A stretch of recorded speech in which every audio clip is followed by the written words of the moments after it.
healed, whole, and healthy. Angels are watching over me. I am healed, whole, and healthy. I am well, I am well, I am well.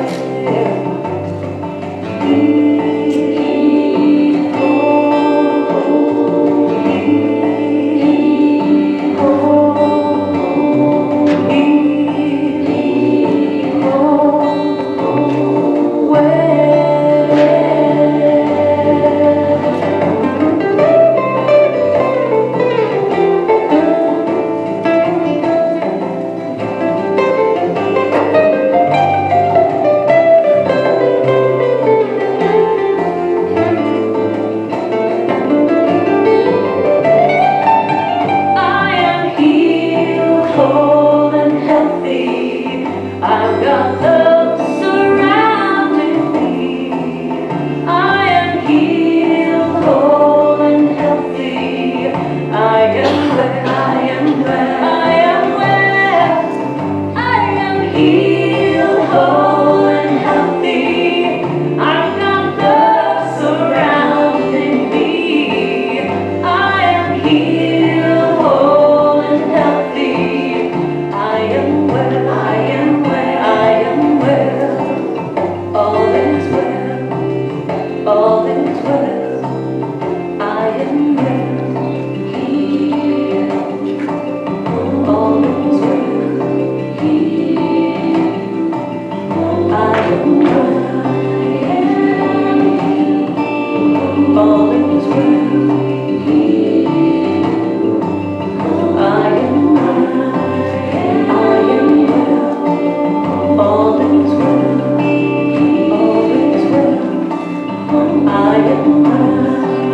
I am well, all is well, all is well, I am well, all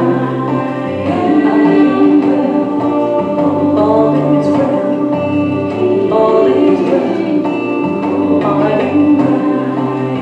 I am well, all is well, all is well.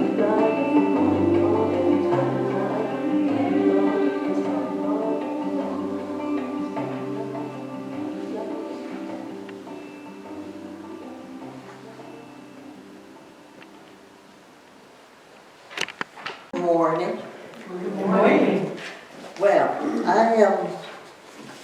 I want to introduce our speaker for today. And she's one of our very own, and we're so proud of her because I also want to make a presentation to her. So, Jackie Compton, would you come up?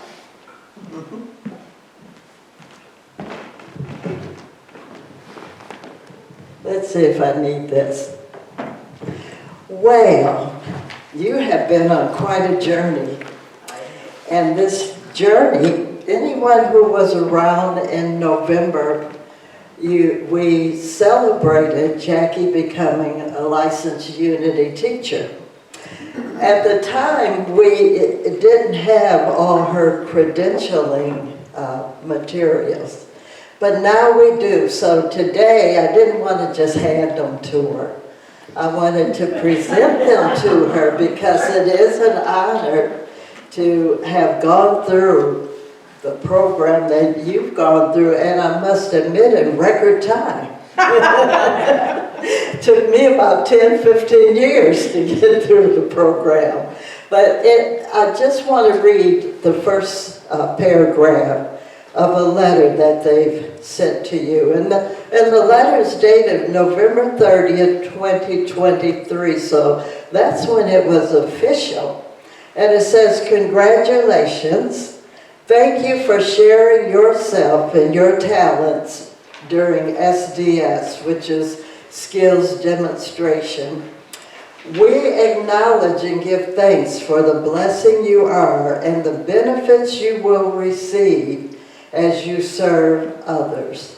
The UWM, which is Unity Worldwide Ministries Board, has approved your licensed Unity teacher status. Please keep us updated on any changes in your contact information. So we want to jump in there too, because we also want to congratulate you and let you know we are so proud of you here at Unity Church of Light. So I want to present you, this says Licensed Unity Teacher, Adult Education. This certifies that Jacqueline Compton, Unity Church of Light, has successfully fulfilled all requirements and is therefore recognized by the Board of Trustees as a licensed Unity teacher. The use of the title of licensed Unity teacher is granted only to those who are affiliated with a ministry recognized by Unity Worldwide Ministries and those who abide by the ethics and standards of this association. So given this day, the 28th day of November 2023, I want to present you with your certificate. Thank you. And you might turn it around.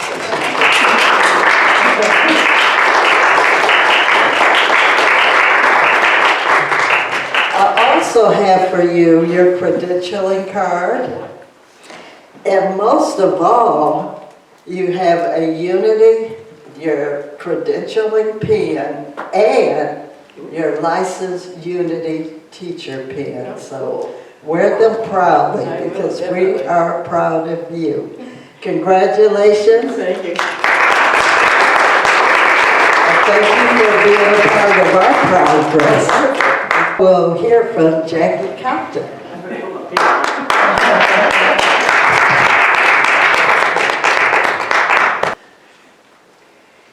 Today we're going to talk about healing.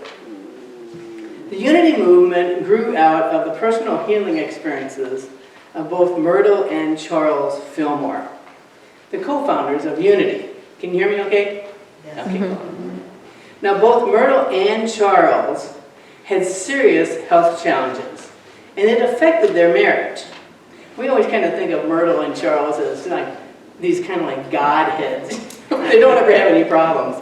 But this is what Myrtle said about their marriage. There were family problems. We were a sickly lot and came to a place where we were unable to provide for our children. And that is pretty serious, isn't it? If anybody's been in that situation, then they know how horrible that is. Now, Myrtle had been sick for most of her life, and she believed that because of her ancestors and her relatives dying from horrible diseases, that she would also die from a very serious illness at a young age. And she had contracted tuberculosis when she was very young. And around the age of 40, 43, something like that, she was not diagnosed, but she was given a prognosis by the doctors that she only had 6 months to live. She's pretty young at that age. So her condition got worse, and Charles and her went to spiritual lectures in order to try to find an answer. So now they went to one, and she heard this one idea that really stuck with her, it resonated with her. You are a child of God, and therefore you do not inherit illness. Now Myrtle meditated on this idea because it really vibrated inside of her, and she realized that life was simply a form of energy, which had to be guided by the person in order for them to get what they wanted in life. Now it flashed upon her that if she might talk to all of the cells in her body, everyone, and tell them what she wanted them to do, which was to be filled with life and alive. She began repeating this phrase over and over to herself, many times a day. I am a child of God, and therefore I do not inherit sickness. Now she began talking to every cell in her body, raising them up, lifting them up, praising them, claiming their wholeness and their perfection. Now she even asked her body for forgiveness for the way that she had thought of her body as feeling like it had betrayed her, or was just not doing well, and she was angry at it, and it had disappointed her all these years. And she asked her body for forgiveness. Now she made good progress, and in 2 years she was completely healed of the tuberculosis. And not only that, but she never even had so much as a sniffle the remainder of her 43 years of life. Now that's saying something, isn't it? Doctors probably weren't very happy with her, but anyway. Now this dynamic healing changed her. It was remarkable. So she went from being frail, near death, to being a vibrant and glowing person. Well, all of her friends around her wanted her to heal them too. And so she talked to them, she shared her insight and her understanding with them. Now, Myrtle she became a healer at that point, and she worked with each person individually, and she told each person the same exact thing, and this was this: you are God's beloved child. God's will for you is health. The healing power of the Christ is in you. You can have perfect wholeness by realizing this truth. And in your bulletins, you should have gotten a bookmark which has those words on it.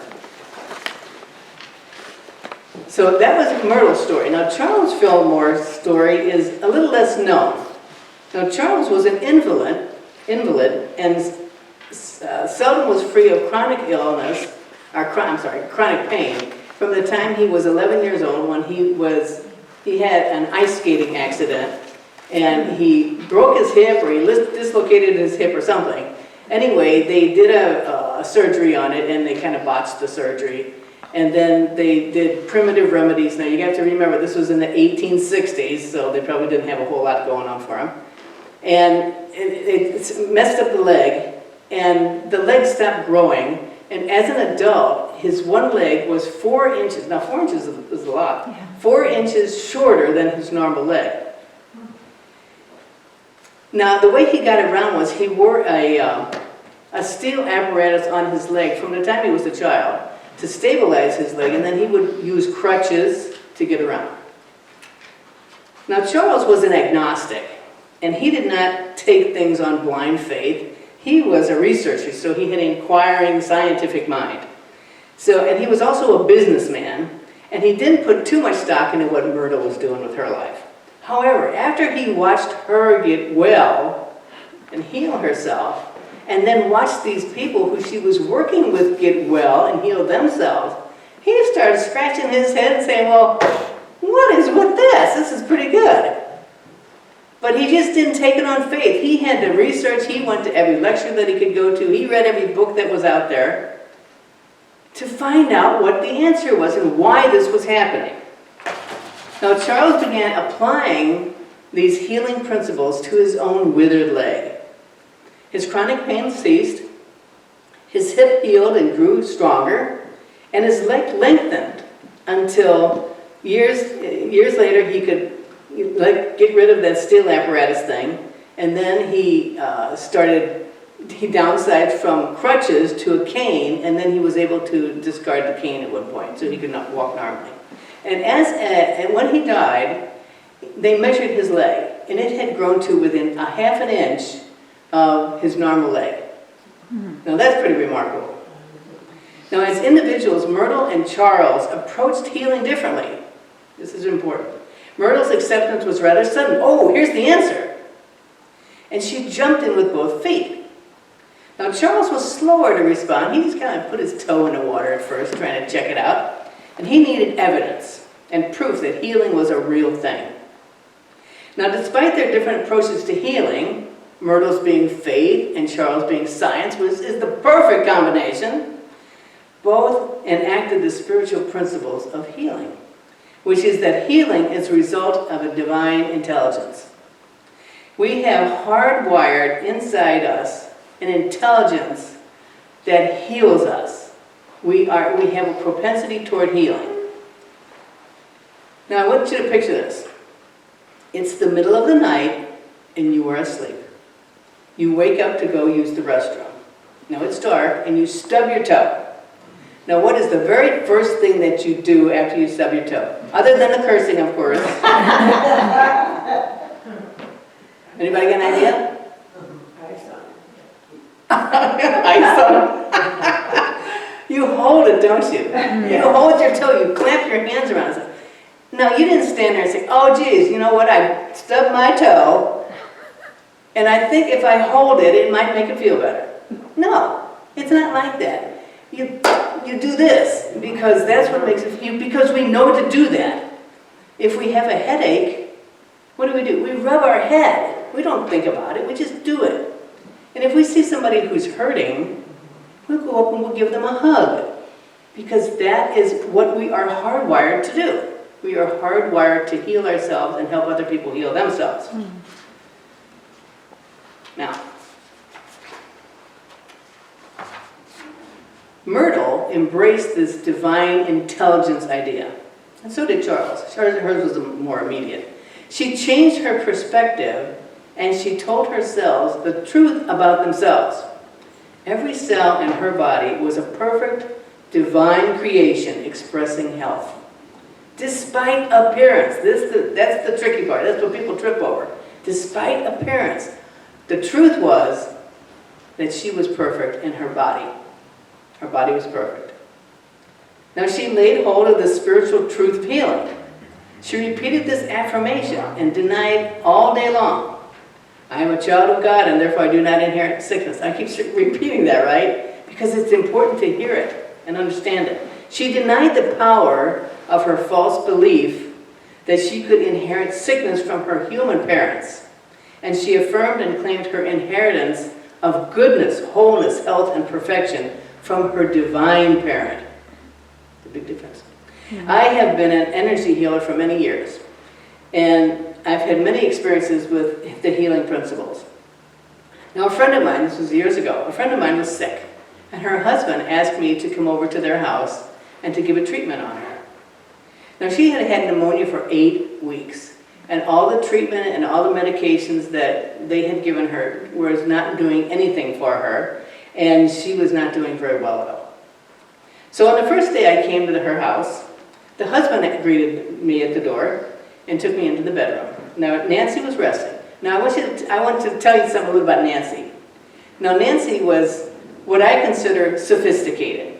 I have a low expectation of what expectation is, but this is what it was. Okay, she would always have makeup on. Her hair would always be fixed. She would be dressed smartly, and she would always be friendly and loving. Now, when I walked in that bedroom, here was Nancy. I'd never seen her like this before. Her hair was messed up. She had no makeup on. She had her bedclothes on, and she looked miserable. And I knew she was probably feeling self-conscious, and probably too tired to even feel self-conscious. You know what I mean? So I did the treatment on her, and I left. I came again the next day. Nancy answered the door. She was dressed. Her hair was messed up, no makeup on. But she had the strength to get up and put clothes on and answer the door. Now that was a big improvement. I did a treatment on her and I left. The third day she answered the door. She was dressed. Her hair was combed. No makeup yet. But she was more talkative. It was obviously she was feeling much more energy and feeling better. I did a third session on her and I left. The fourth day, she answered the door. Her hair was fixed. Her makeup was on. She was dressed smartly and she was talkative. She was back to normal. I did a fourth treatment on her and I left and I didn't come back. Now here was a woman who had not responded to any of the medications or treatments that the doctors had given her. But in 4 days, she made a complete recovery. So what had happened? Was it a miracle? No. Nancy's response occurred because she embraced the truth. I did what Myrtle and Charles did. I affirmed the truth that Nancy was a child of God and that her physical challenge of pneumonia had no power over her. Nancy heard the truth that I spoke, and she claimed it for her own. She began blessing every cell in her body by claiming the truth of who they were, who those cells were, who she truly was. Child of God, claiming God's grace and promise. I did not heal her. Nancy healed herself by claiming the truth about healing, just like Myrtle and Charles did. So what is healing? According to the Webster Dictionary, the definition of healing is, quote, to restore to original purity or integrity, unquote. There have been thousands of books written about healing. Charles Fillmore probably wrote 20 of them himself.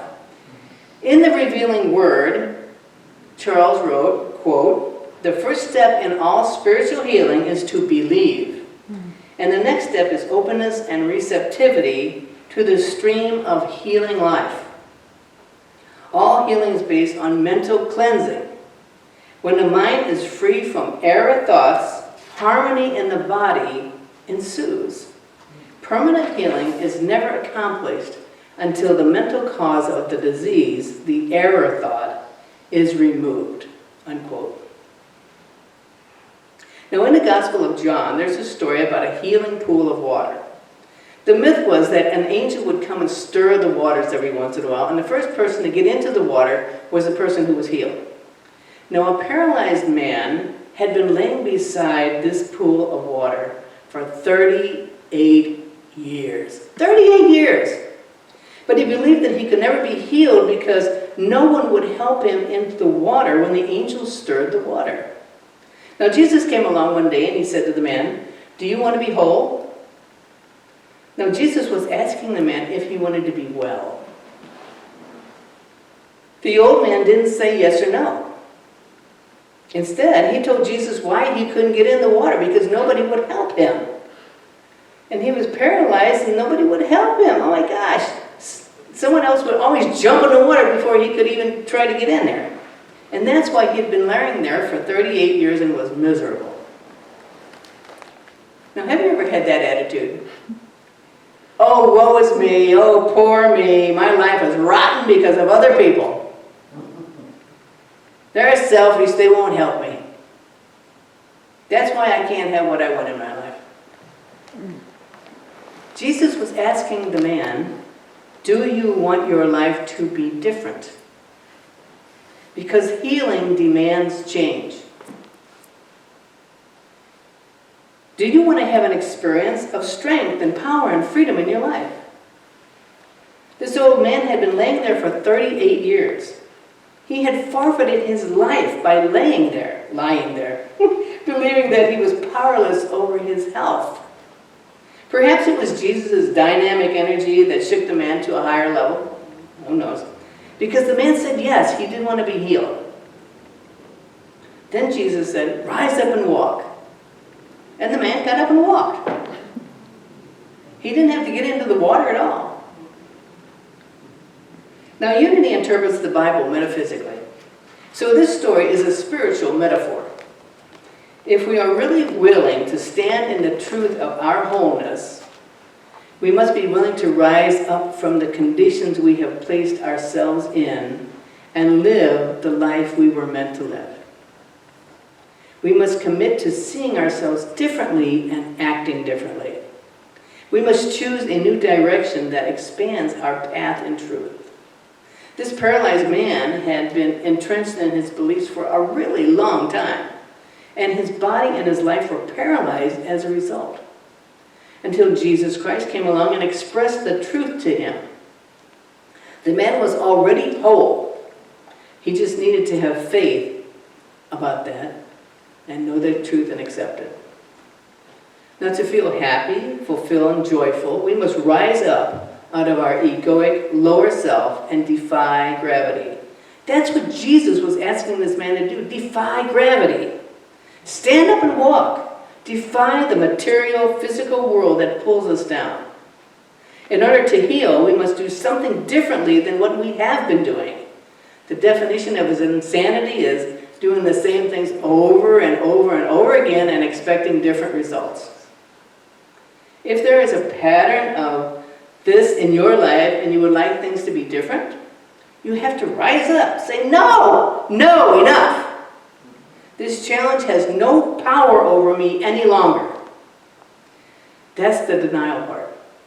I claim God's love for me. I am whole and healed. That's the affirmative part. Then make different choices that are healthier for you. Now, after Jesus helped people heal themselves, what were some of the things that he said to them? he said two things in particular that were common. Do you know what they are? And somebody's saying something, I can't hear what it is. I said, go forth and heal others. Okay, okay. Anything else? Okay. The two common things that Jesus said to people after he healed them, or after they were healed, were, your faith has healed you, and go and sin no more. Now, Jesus didn't take credit for the healings. He placed the responsibility of the healing directly on the person's shoulder. He said, your faith has healed you. He didn't say, my faith has healed you. The people healed themselves because we have their propensity toward health in us. Their own faith had healed them. And that in order to keep the healing permanent, they had to stop engaging in the error thinking that they had been doing and stop believing the lies that they had been believing. Jesus was the helper, the way shower, the big brother who showed them the way and shows us the way, even today. Now, Jesus said that we could do the things that he did. Do you believe that? Do you believe it? Do you really believe it? Excellent. I believe it. I believe that we can heal ourselves and help others heal themselves. I believe that so much that I facilitated the healing circle at the Unity South Church. Now, what is required in order for someone to be healed? You could be like Myrtle and embrace the truth immediately, or you could be like Charles, just put your toe in the water, who had to watch and see and research and think about it before he could commit to healing. We all have different journeys toward healing. They all lead to the realization of healing and wholeness. Healing is why we are here. Now, Eric Butterworth, in his book, In the Flow of Life, you know I couldn't give it a lesson without mentioning Eric Butterworth. He's my favorite guy of all. He said, quote, the secret of healing of any kind is to correct the conditions that impede the natural flow of life by altering your state of consciousness, unquote. So to heal is to let go of what is no longer true for us and embrace what is absolutely true for us. To heal, we must enter the flow of life, have faith and courage, do a mental cleansing, stop believing in error and thinking erroneously, and then help others heal also. So you were right, Priscilla. Many people live lives of quiet desperation because they don't really want to change. They want to be out of their pain, but they don't want to do the really hard work that is required to embrace their wholeness and power. To grow to be a fully conscious person, we must enter the scary unknown inside of us, which includes working through our feelings and beliefs and accepting our divine magnificence. We can do the bare necessity and just get rid of our pain, but the pain is just the symptom. It can be a physical pain, it can be emotional pain, it can be mental pain of some kind. Whatever the pain is, it's just a symptom.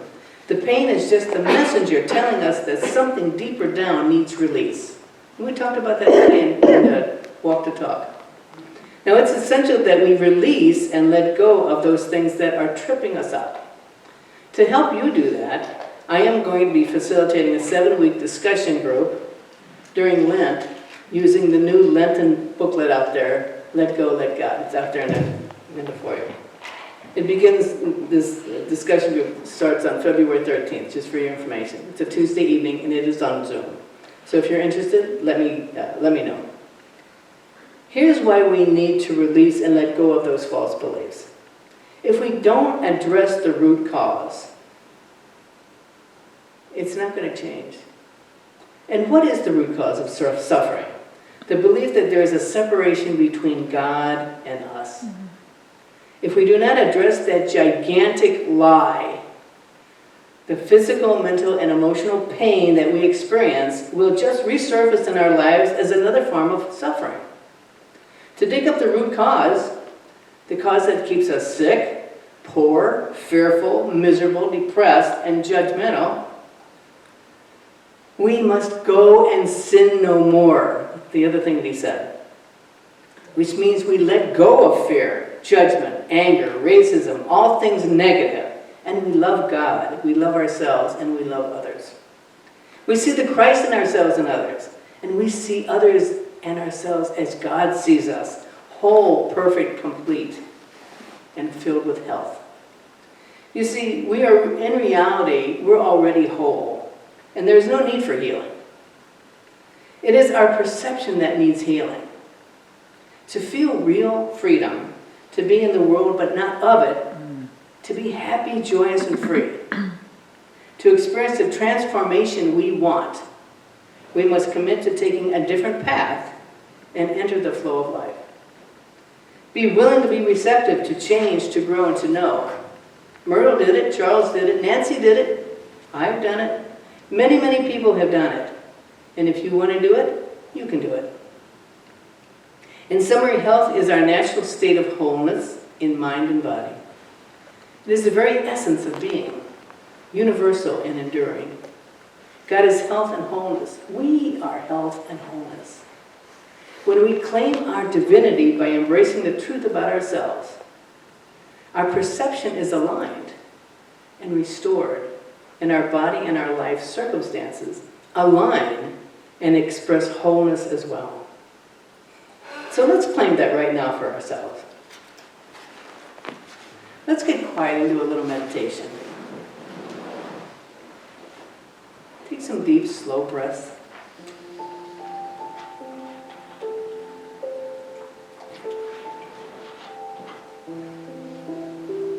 Myrtle Fillmore told her students who were seeking healing, "You are God's beloved child. God's will for you is health. The healing power of the Christ is in you. You can have perfect wholeness by realizing this truth." So please bring to mind a situation or a condition in your life that you would like healed. And use Myrtle's words to address your need. The first statement is, "You are God's beloved child." I am God's beloved child. Let's say that together. I am God's beloved child. Take a few moments to reflect on that truth.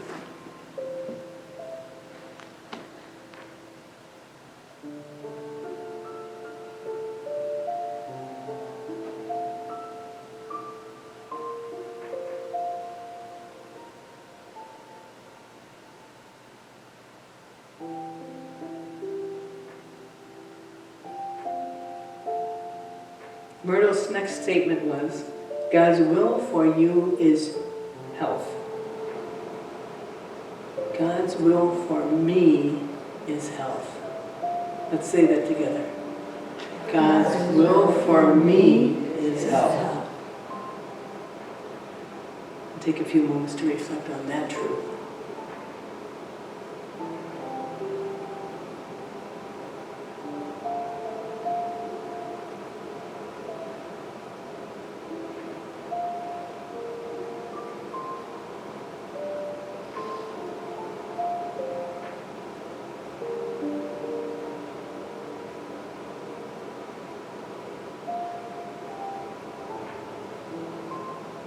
The next statement is, the healing power of the Christ is in you.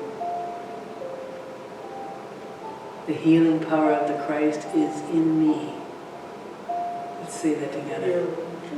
The healing power of the Christ is in me.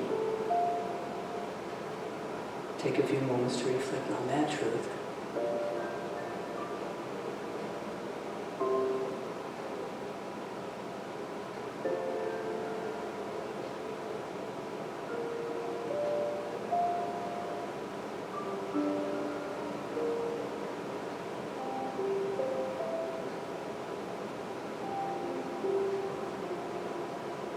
And finally, you can have perfect wholeness by realizing this truth. I can have perfect wholeness by realizing this truth. Let's say that together. I can have perfect wholeness by realizing this truth. Now take a few moments to think about that.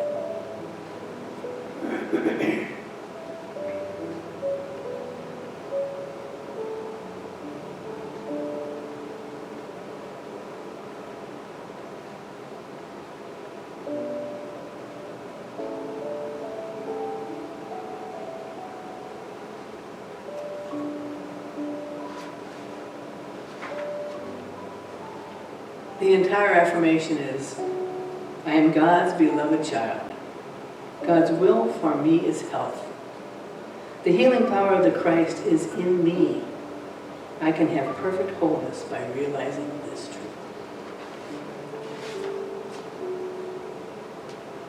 Now put it all together for yourself. Take a few more moments to meditate on this wonderful truth. Let it resonate within you while you release and let go of any challenge you may be experiencing.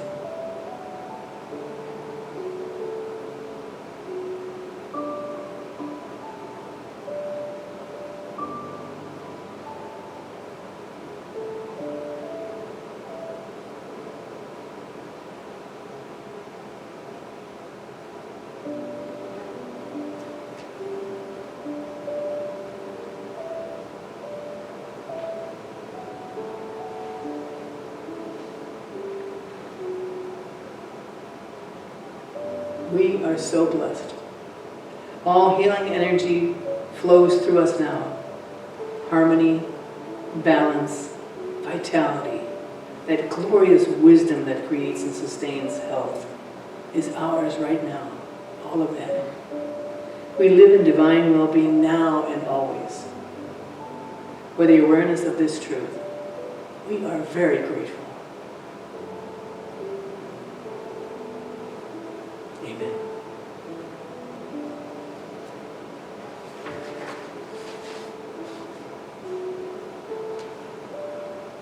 So let's say together the Lord's Prayer. Our Father, which art in heaven, hallowed be thy name. Thy kingdom come, thy will be done, on earth as it is in heaven. Give us this day our daily bread, and forgive us our debts, as we forgive our debtors. And leave us not into temptation, but deliver us from evil. For thine is the power, and the power, and the glory forever. Amen.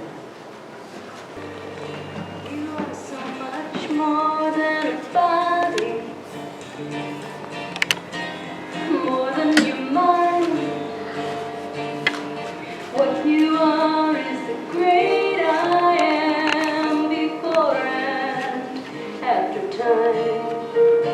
You are here and now, the healer, as you are being healed. For the great I am lives in and through you. That's how it is revealed. And you are the I am. That's all you need to be. Here to make a difference, to set and be set free.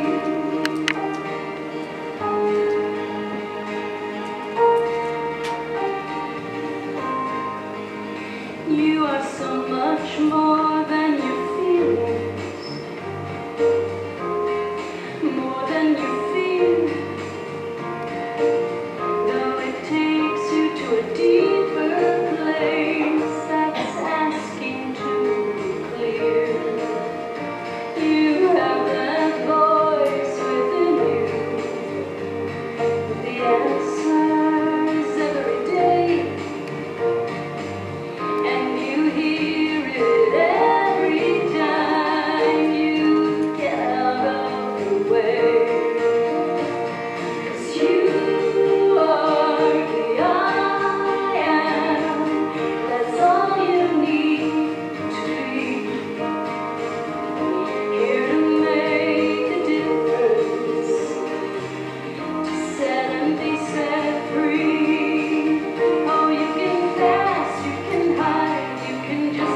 set and be set free.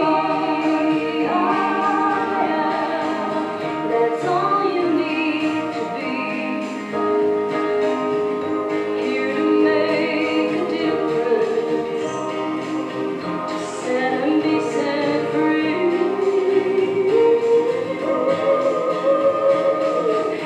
Here to make a difference, to set and be set free.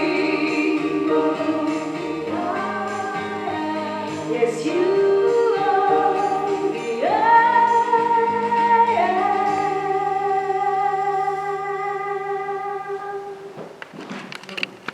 Thank you for that powerful, transforming message.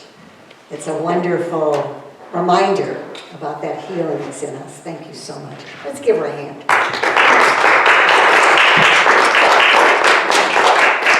Okay, and now is the time in our service when we invite you to share your financial gifts with this ministry.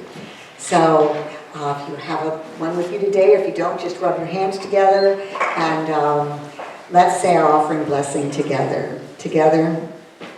Divine love through me blesses and multiplies all that I have, all that I give, and all that I receive. Thank you, God.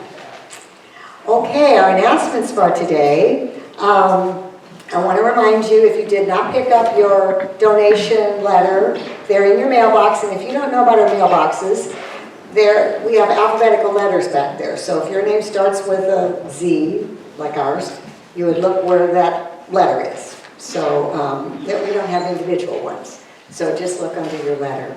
Also remind you about our Easter lilies. This is not only a gift for you to take home, but to also have our sanctuary look more beautiful for Easter. So if you would like to order an Easter lily, you can put your check. See, we have ours ready to go. And you fill out your form and put that in the offering basket, or you can give it to someone too. Also, for those of you who are on our Sunday service team, like ushers, greeters, whatever, the schedules are here today, so if you don't have yours yet, I have those, and so please see me and I'll give that to you. And next is the Advent booklet. You know, these beautiful booklets we have. I especially love these ones that we have for, not Advent, this is Lent. We had the Advent one. But it has something in there for every day, plus some other writings. So these are available for $1, and they're back there on the table. And Jackie's going to be doing some special thing with this too. So we just get really filled up with that. So that's all I have. Vernetta, did I miss anything? Vernetta got to relax a little bit today. You wonder why I'm up here doing this. It's that she doesn't take enough Sundays. She's supposed to take a lot more Sundays off, but we're glad she doesn't. And so she's here and got to be blessed. She still did stuff though. She's still here doing stuff all the time. So we appreciate you. Okay. Now we are going to gather for our prayer circle. So if you'll gather around the sides, whatever that is, bringing your prayer request and your gratitude and your celebration. Oh, I missed something. All right, we have another prosperity prayer. Okay. Need this up here written too. Okay. Together in a consciousness of divine love, we receive as we give abundantly. Magnifying these gifts and pouring them out in service, we celebrate prosperity, and so it is. Amen.